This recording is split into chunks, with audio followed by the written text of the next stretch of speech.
Today we'll be showing you how to do simple repairs on your toilet tank.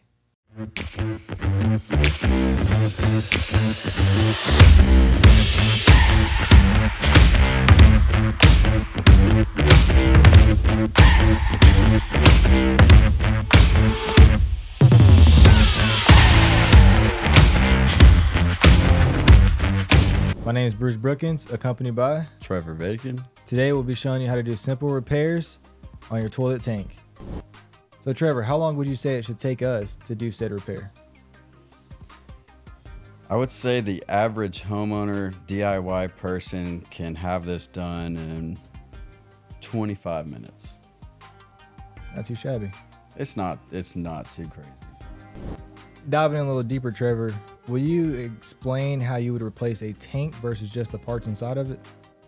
So to replace the tank instead of just the parts is pretty similar at first. So have a bowl, have a towel prepared, turn the water off at the shutoff valve, disconnect the supply line. Once that's disconnected, you want to flush that water completely out of the tank. If you have a shop vac, a sponge, something, suck the rest of the water out of the tank because it typically will hold, I don't know, ½ inch at the bottom, even after it's completely drained. Okay. So once that's done, you'll look underneath the bowl where the tank meets the bowl. You'll see some bolts coming through that are held on with nuts and washers. Mm-hmm. You want to have a wrench, a socket set, something to remove those bolts, and then you're gonna grab and lift that tank straight up and out. If there's any residual water, dump it in the toilet, dump it in a bowl. It's not on the floor. Understood. Have your new tank prepared out of the box, have the lid off, set to the side, and just repeat that process backwards. So you want to put if the bolts are not already in place, you want to put the bolt washer through the holes onto the bowl, and the holes accordingly, they align right up. Get the washer, the nut, and just reapply. Don't over tighten them. A big mistake I notice even plumbers make is they'll over tighten that tank, and porcelain isn't super durable. So in the event you do over tighten it, that porcelain can break, and then you're back to square one again. So it's pretty cut and dry. I'd say the average DIY homeowner probably have this process done in 30 minutes. What are some common signs showing that there's a malfunction with the toilet? Some common signs are if you hear the toilet fill up on its own when nobody's using it. Oftentimes you'll be laying down to go to bed or in the room next to the restroom, and all of a sudden you hear that hissing sound of the toilet operating by itself. No one's in there or anything. Mm-hmm. That means that tank is not holding a seal. That water is draining into the bowl of the tank, and then that float on the fill valve is telling the tank to fill it back up to its operating level. So that's the first sign. So I should hear no noise from my toilet if it's working properly and no one's using it. Correct. There should be no noise. Understood. So you're gonna come across two common types. One has a floating ball inside of the tank that literally floats on top of the water. So that's an older style, but they're still out there every day. So as that water level drops in the tank, that float is pulling down with it. When it drops to a certain point, it tells that water to refill the tank. And as the water refills, that float rises, and when it gets to its stopping point, it tells the water to stop. That means the tank is full. That's the older types. The newer types they don't have the big floating ball on there. They're actually a built-in float mechanism. So same concept though, as that water drops, the float drops and it tells the tank to refill. Once it's full, it tells the water to stop filling the tank. It's just the newer ones don't take up as much space inside of the tanks. Got you. More internal than external. Right. Understood. All right, Trevor. So I know that my toilet at home only has one flapper. Will you do us a favor and explain, one, what a flapper is, and two, why this particular tank has two flappers inside of it? Of course. So your standard toilet's gonna have one flapper in the middle, and the flapper, it's a rubber seal that has a chain connected to the handle. Whenever that handle is pulled at your home, whenever you flush it, it pulls the chain up, which allows that flapper to lift, and then the water flushes into the bowl. That's what causes and initiates the flush. So the standard toilet's going to have one. All that has to do with is the volume of water that's being flushed at one time. Today here we have an American Standard Vormax tank. These are a little higher end than your standard builder grade toilet, but with that comes a lot more powerful flush while still saving water. It's a low water volume tank that allows more water to flush at once. So whenever 2 flappers lift up, you're getting twice the amount of water speed coming through into the bowl, which is flushing the toilet. So at the end of the day, this one is just more powerful. So in some of our previous videos, we talked about preventative maintenance or tips to keep stuff from happening. Is there anything we can do with our toilets? Absolutely. There's mainly things you can avoid doing, in my opinion. So a lot of people will put bleach tablets or, store-bought chemicals essentially in the tank to sometimes make the water smell better, sometimes to turn it blue. Some people like blue water, which is all cool. But putting it inside of that tank, those chemicals are then attacking your flapper, which is a rubber material, does not hold up well with chemicals, less bleach and so forth. So just avoiding doing that altogether will help extend the life.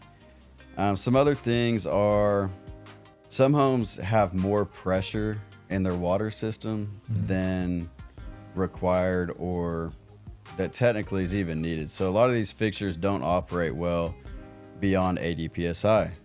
So if you have a home's water pressure that's a lot higher than that, it's obviously going to cause that fill valve to fail sooner because it just has too much pressure. It's not rated for it, if that makes sense. Other than that, I mean, if you like the colored toilet, if you like the bleach, buy the clips that just leak it into the bowl itself. Keep it out of the tank. Hey Trevor, so what does that subtle, sometimes extreme hiss mean when it comes to a toilet? So what that hissing means is that you're losing water in your tank, right? So the flapper is not sealed or the water level's not adjusted right. There's constant water trying to re-accommodate for a loss inside of this tank. The ripple effect of that is high water bills and just wasting water at the end of the day. Understood. So it sounds like literal money down the drain. It's money down the drain. All right, Trevor. So I walk into my bathroom and my toilet's constantly running. What does that really mean? It really means that you're flushing your money down the drain, Bruce. You've got constant water draining out of this tank, constant water trying to refill that tank, which is just simply wasting water and money. Now, you mentioned if water keeps filling up the tank, water's still running. If it's turned all the way off, what do you do in the event that the tank keeps filling up? That's a great question, Bruce. So one thing you can do is you can shut off the whole house. So if you know where your water meter is or your homeowner shut off valve, you can just shut down your entire system. At that point, one extra step comes into play. Go to an outside hose bib once that water's off and open it up all the way and let all that water drain out until it completely stops, and then go back to the toilet and run the same process. Okay, so still flush it even after I run the hose bib outside. Yes, absolutely, because whenever the water shuts off initially, water is going to be held in the tank, up until this point. So that water is not going anywhere. And if you go to unscrew that fill valve, all that water is going to drain out onto your floor and cause damage. That's what we don't want to do. So whenever you flush and hold that handle, all that water is going to drain into the bowl. Usually there's about 1 inch left still at the bottom. If nothing else, get a sponge, get some rags, and just soak that up. Pat it until it's not holding water, drain that water out, or if you have a shop vac handy, suck the water out, and that'll ensure a clean process with no water dripping on the ground. Okay. And you mentioned the bowl or towel earlier. I'm assuming that's for the same thing? The bowl or towel earlier, I recommend placing underneath the shutoff valve that comes out of the wall that has a supply line that goes to the toilet, because whenever you unscrew that supply line from the bottom of the tank, there's going to be residual water drip out. Not a whole lot, but better safe than sorry. Understood. So Trevor, at what point are we better off replacing our tank rather than just the parts inside? Typically, whenever you go to the extent of replacing the tank, most of the time what I see is I've seen kids that play on it and that end up cracking the tank. People that lean back on the tanks, crack the tank. Sometimes the flush valve itself, the tube that the little water supply line drips into, sometimes that'll break or crack. So anytime you're gonna have to pull the tank, some people just make the decision just to replace it rather than buy every single part to reassemble it. Do us all a favor and explain the functionality of a tank. And we've talked about fill valves, flappers, if you would, the individual components too.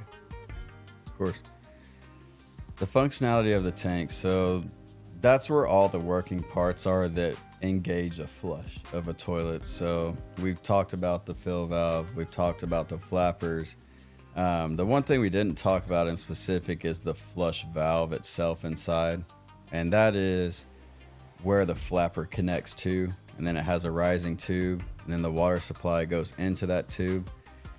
So essentially, it's kind of just the mechanics. It's the motor of the tank, essentially. The tank itself is just there to hold that volume of water so that whenever you do engage a flush, all that water flows down via gravity and then initiates the flush in the toilet. So for the homeowners watching this, we discussed that my toilet at home was a single flapper. We showed a dual flapper today on the tank. Is there anything else we need to be aware of when it comes to tanks? The different variations, the common things that you see in homes. For sure. So at the end of the day, there are different variations of a tank. They're all trying to accomplish a flush, but ultimately the goal is to have a more powerful flush while still saving water and not using an excess amount. So your standard toilet's going to have one flapper and it's going to flush, but it's not going to flush quite as great as one with two. It's a volume thing. That tank drops with the force of gravity. So whenever you have two, it's able to pull more down at one time. I've had homeowners also have me install pressure assisted tanks, and that one's going to be a lot different, but that one, whenever you flush it, it's a pressure assisted tank. So it's actually forcing water down. It's not depending on gravity at that point. And then within the flappers, some of them are 2 inches in diameter. Some go up to 3 inches in diameter. At the end of the day, they're all flushing. It's just a matter of how much power you want to get out of the flush while still maintaining, 1.28 gallons per flush or whatever recommended gallons per flush to save water is. With there being so many different models, variations of tanks or toilets in general, how do I find my parts for my toilet? That's a good question. So if you want to go OEM, the factory brand, whenever you take the lid off of the tank, sometimes flip that lid over and it'll have a make and model on there so you can research by model number. Sometimes it's written inside of the tank itself somewhere along the perimeter. And then majority of them now will work with universal parts, because if you're chasing model, then you're having to order from a manufacturer or a supplier that may not have them in stock. Most people are able to cross-reference a universal part, whether it be a flapper, a fill valve, 2 inch, 3 inch, so forth. It's just a matter of talking to a parts expert at that point or doing solid research on it. Okay.